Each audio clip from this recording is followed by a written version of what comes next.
Hey there!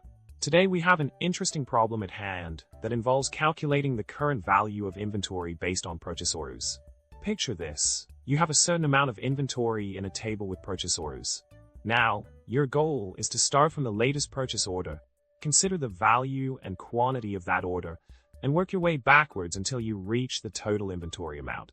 Sounds like a challenging problem, right? Let's dive into the solution provided.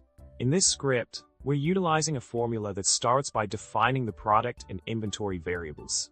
Then, we filter the items and values based on a product. The script calculates the number of rows to process, creates a dynamic array of remaining inventory amounts after each transaction, and finally calculates the total value based on the remaining inventory and item values. It's a clever approach that efficiently tackles the problem at hand. Continuing with the solution, a special case is handled where there's only one product item.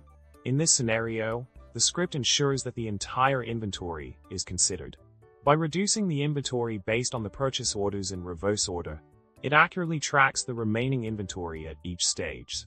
The script then calculates the total value by multiplying the remaining items with their respective values. It's a systematic and effective method to deal with varying purchase orders and inventory quantities.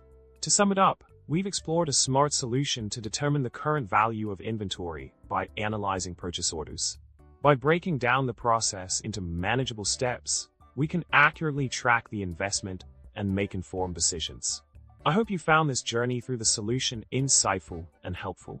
Remember to subscribe, like the video, and drop a comment below with your thoughts. Stay tuned for more problem-solving content.